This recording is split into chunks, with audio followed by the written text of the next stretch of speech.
Kirk Ferentz would tell you it's never an easy week to get a win in college football, specifically in the Big Ten, but even out of conference. But this week, it's one of Iowa's lowliest of opponents that I've ever seen them play. And this is a UMass Minutemen team that's 0-2, has lost to a poor FCS team that was expected to finish near the bottom of their conference. We're going to talk about the matchup this weekend. What can we take away from what we're going to see Saturday night? Under the lights, it's a night game on the Big Ten Network inside of Kinnick Stadium. We'll talk about it in just a second. But first, a big thank you to everybody who's followed us on social media. And a reminder, just last week we launched a new giveaway series over on the channel in partnership with one of our great sponsors, RTI Threads. If you want a chance to win great gear, authentic Hawkeye player apparel, be sure you follow us on Facebook, Instagram, and X. Again, you can follow us at From the Hawkeye on X, also From the Hawkeye of the Storm on Facebook, and as I mentioned, Instagram as well. All three platforms, thank you in advance for your support. So we're talking about Iowa and UMass, the Minutemen. I'm not going to even talk about what a Minuteman is because I don't know what a Minuteman is. I heard the women's team, they're actually Minute Women, so that's good, I guess. But we're talking about the football team, and they're not very good. Let's lead with that. This has been one of the worst programs in all of the FBS. They were independent until recently. They were added to the MAC this year. I don't know if that's a stabilizing attempt on the part of that program, but they have been bad for a long time. I went back, I think, to 2019, and I think I stopped trying to look beyond 2019 because I could not find a season where UMass had won more than 3 games. I think they did win maybe 4 games a couple of times just prior to 2019, but this is a program that just struggles to win anything. Lost to Temple in a blowout, also lost to Bryant. That's that FCS team I mentioned earlier that is expected to finish toward the bottom of the CAA conference, the Coastal Athletic Association. That may sound familiar. That's the same conference that Albany plays in, and I would expect Albany to finish above Bryant. Bryant came back from a 20-3 deficit against UMass to win.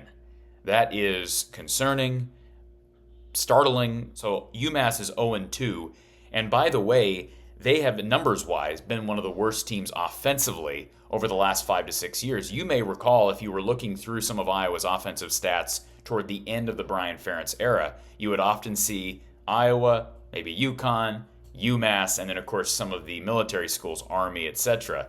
And UMass has continued in their offensive woeful ways, and they've been bad defensively as well. They're really bad against the run. They're worse against the pass. So it's a get-right opportunity for Iowa. I expect Gronowski to play really well. Coach Patterson alluded to this on our last live postgame show after Cyhawk, that this is an opportunity for Iowa to not just get right, but to get Gronowski out of the game in that third quarter. I don't want to hear about he needing reps, okay? Yes, he struggled week 1 in the first quarter, struggled at times last week. I think people are being too hard on Gronowski specifically, individually, okay? And I think the other part of this we have to recognize is Iowa plays Friday next week out on the East Coast. So no reason to play your starters too long. Iowa should be able to win this game by 40. All right, not saying they will, but they should be able to win the game by 40.